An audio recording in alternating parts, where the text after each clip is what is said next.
Hey folks, this is Gene from Regular Guy Mountain Biking, and in this video we're going to be talking about some brakes made by SRAM.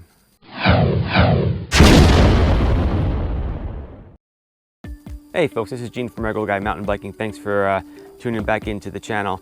In this video we're going to talk about these brakes. They're made by SRAM. They're the SRAM Guide RS brakes.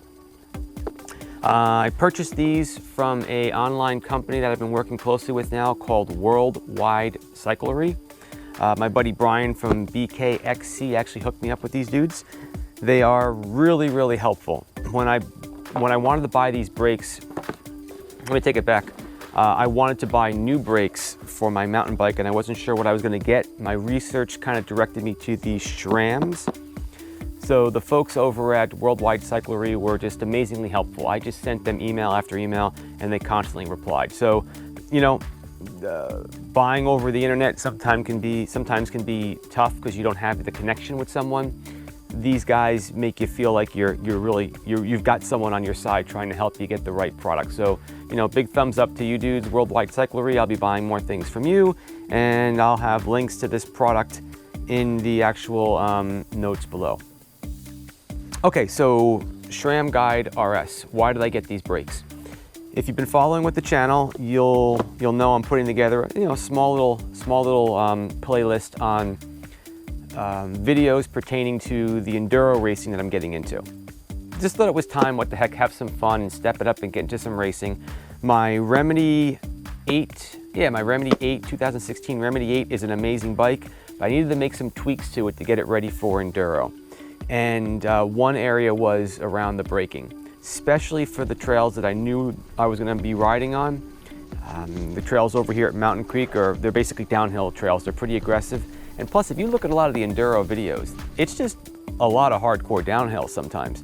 The brakes, the stock brakes weren't going to cut it. They're great for trail riding. They weren't going to do it for anything more than that.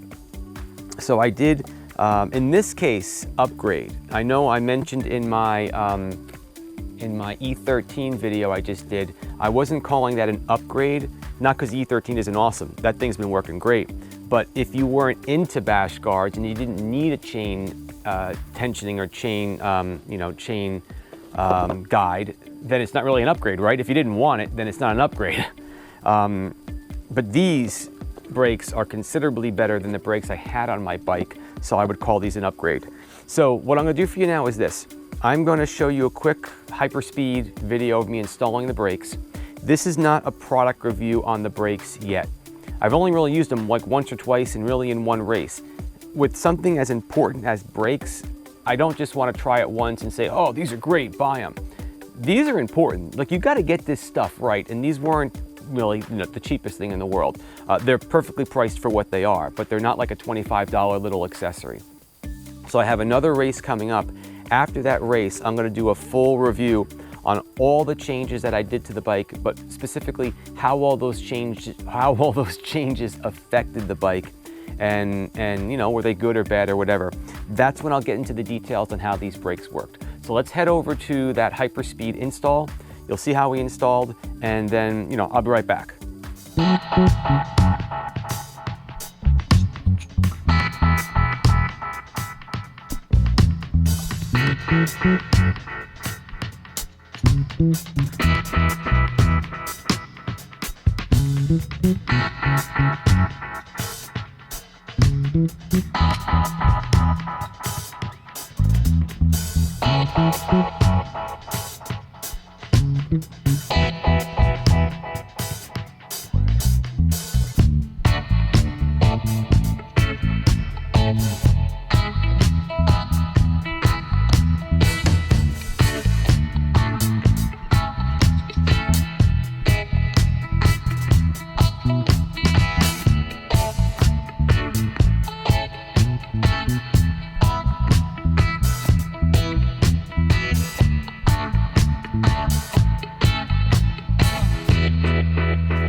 All right, cool. So now you got to see how the install went. You know what? I'm gonna be honest with you, man. This is one of those things where the manufacturer says it's easy to install, everything's pre-bled, everything's good to go. And it actually really is. I mean, I'm sorry to say it like that, but sometimes it's not. These installed great. The brakes fit perfectly in where they were supposed to. Everything was bled great. A couple pumps and everything was nice and tight and where I wanted it to be. I mean, the only thing that has to be changed, which is expected, is I'm going to eventually have to trim the hose length so it just looks a little bit neater. That's not the company's fault, right? If I had a larger frame or I was routing the cables or the hoses differently, maybe I would have needed all that length. So you don't complain about that. They have to make a judgment call on how much hose they're going to give you so that it's going to work for the majority of the bikes. So I don't need that much. If I want to trim it, that's on me. Did it install correctly? Yes. Worked right out of the box. I mean, nothing but good things to say about that. I did, like I said, use these brakes on one race and a couple rides. Awesome, but I don't want to really get into the details of that because I think it'd be, again, better when I do that final video wrapping up how everything works. So this was just, hey, this is part of my upgrade to the bike to make it a little bit more enduro-able. I'll follow this up with some more videos on other things I've done to the bike and keep you folks in the loop. That's all I got. This is Gene from Regular Guy Mountain Biking. Thanks so much for tuning in and watching, and I'll catch you in the next video.